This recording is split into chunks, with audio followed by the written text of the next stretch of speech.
ഇന്ന് ഞാൻ ഇവിടെ വന്നിരിക്കുന്നത് ടേസ്റ്റി മുട്ടക്കറിയുമായിട്ടാണ്. ഈ കറി ചപ്പാത്തിയുടെയും പൊറോട്ടയുടെയും കൂടെ കഴിക്കാൻ നല്ല ടേസ്റ്റ് ആണ്. ഇതെങ്ങനെയാണ് തയ്യാറാക്കുന്നത് എന്ന് നമുക്ക് നോക്കിയാലോ. ഇതിനു വേണ്ടി ഞാൻ എടുത്തിരിക്കുന്നത് ഒരു മുറി തേങ്ങയാണ്. ഇത് നമുക്ക് ചെറുതായിട്ടൊന്ന് വറുത്തെടുക്കണം. അതിനുവേണ്ടി ഒരു പാത്രം അടുപ്പത്ത് വെക്കാം. ചട്ടി ചൂടായി വന്നാൽ അതിലേക്ക് അല്പം പെരുംജീരകവും 3 ഏലക്കയും അല്പം കറുപ്പയും ഗ്രാമ്പും ഇട്ട് കൊടുക്കാം. ഇത് മൂന്നും കൂടി നന്നായി വറുത്തെടുക്കാം.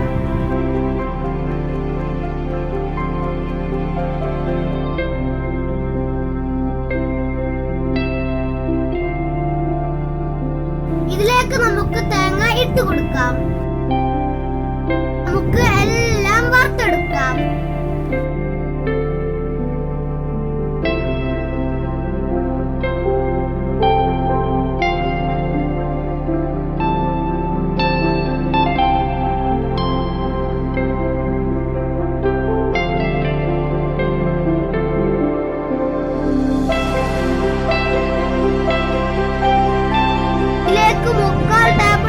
മഞ്ഞൾപ്പൊടിയും 1 ടേബിൾ സ്പൂൺ മല്ലിപ്പൊടിയും 1/2 ടേബിൾ സ്പൂൺ മുളക് പൊടിയും ഇട്ട് വറുത്തെടുക്കാം.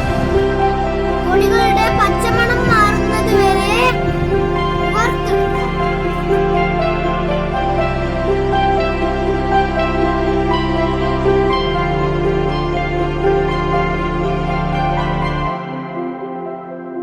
നമ്മുടെ തേങ്ങയുടെ റെഡി ആയിട്ടുണ്ട്.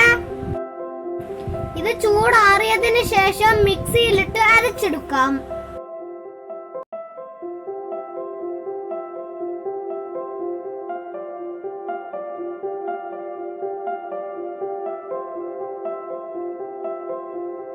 മിക്സിയുടെ ജാറിൽ ഇട്ടതിനു ശേഷം ഇതിൽ വെള്ളം ഒഴിക്കാതെ ബ്ലെൻഡ് ചെയ്തെടുക്കാം.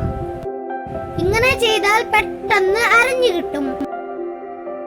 ഇനി അല്പം വെള്ളമൊഴിച്ച് ഇത് പേസ്റ്റ് രൂപത്തിൽ അരച്ചെടുക്കാം.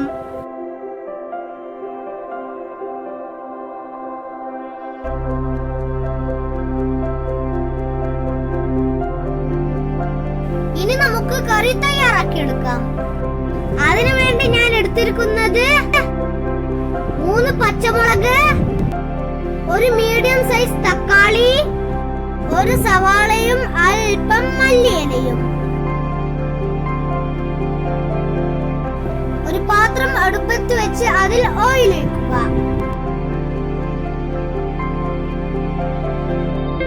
എണ്ണ നന്നായി ചൂടായി വന്നാൽ അതിൽ നമുക്ക് പച്ചമുളക് ആഡ് ചെയ്യാം. അതിലേക്ക് കട്ട് ചെയ്ത് വെച്ചിരിക്കുന്ന സവാള ആഡ് ചെയ്യാം. സവാള നന്നായി വഴന്നു വന്നതിന് ശേഷം അതിൽ നമുക്ക് തക്കാളി ആഡ് ചെയ്യാം.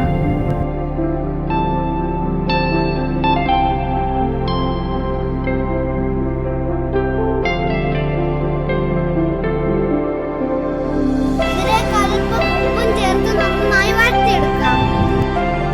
ഇതിലേക്ക് നമുക്ക് തേങ്ങയുടെ അരപ്പ് ചേർത്ത് കൊടുക്കാം. അല്പം വെള്ളമൊഴിച്ച് നന്നായി മിക്സ് ചെയ്തെടുക്കുക.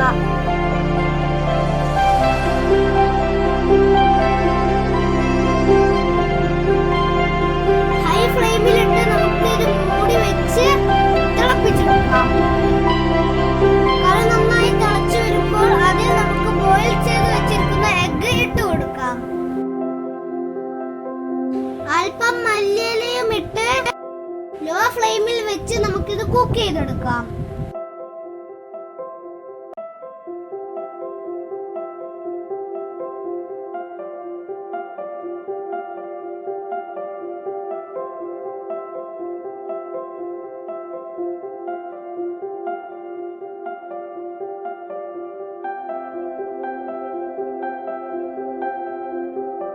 അപ്പോൾ നമ്മുടെ ടേസ്റ്റി മുട്ടക്കറി ഇവിടെ റെഡി ആയിട്ടുണ്ട്. എല്ലാവരും ട്രൈ ചെയ്ത് നോക്കണം. നെക്സ്റ്റ് നല്ലൊരു വീഡിയോയുമായി ഞാൻ വരുന്നു. Bye bye.